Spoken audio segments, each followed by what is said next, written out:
welcome on board Sanjiv Bhasin as well to talk to us about specific stocks. Mr. Bhasin, hi, good morning. Thanks so much for making time. Let's begin by discussing the pharma sector. The earnings this time have managed to show an improvement with the exception of Divi's, which of course was a big miss on the margin front. The commentary is something there the street likes. Even Gland, after many quarters, has managed to deliver a okay set. What's your take, within the pharma space? Which are the stocks that you like? Yeah, good morning, Anisha. You are right. Divi's did disappoint, but the management sounded very confident on the second half, and that's the commentary from a lot of players on the second half of the calendar year, and that I think is going to be very instrumental. Now, pharma, we've seen blockbuster numbers from Cipla, Sun Pharma, and Dr. Reddy. I continue to think the dark horse play over there, which will come out with superb numbers, is Lupin. Lupin has undergone a lot of sea change in the last 2 years. Their generic pricing, their distribution, and their new product launches are very strong. So Lupin is my dark horse play. The stock has given a smart run up, but I still think Lupin is headed higher. You can add a basket of maybe Cipla, and given that it is a takeover target, given a Cipla, Dr. Reddy, and a Sun Pharma.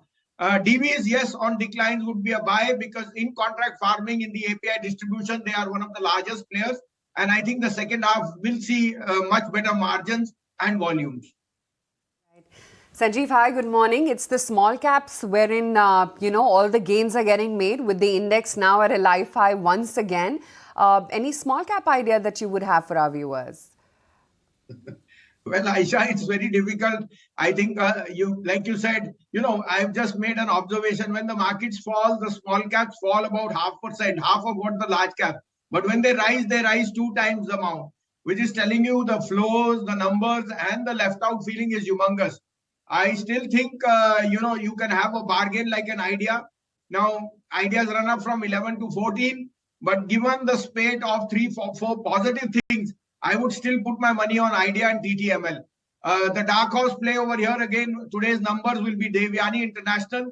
If you saw the numbers from Varun Beverages and the others, they've been re-rated. Devyani is one stock you must own in your portfolio. It's an expensive stock, but given the pedigree of the management, the business, I think this can be an outperformer.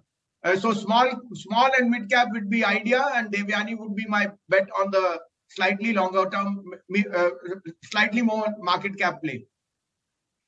Okay, so that's Devyani International, one of the names that you must have in your portfolio. But Mr. Bhasin, what about Nykaa? What do you make of the earnings? Well, I have not fully diagnosed the numbers. We've kept our preference to Zomato, PB Fintech, and Paytm.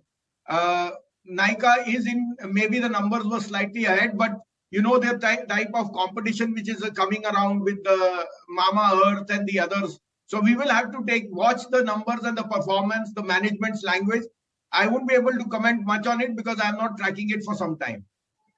Mama Earth itself, Mr. Bhasin, any takes there? On which one, Mama Earth, Honasa, which is getting listed today. What should investors do? No, both those issues today, Mama Earth and ASK, we are the merchant bankers to that, so I will not be able to comment on that. Fair enough. In the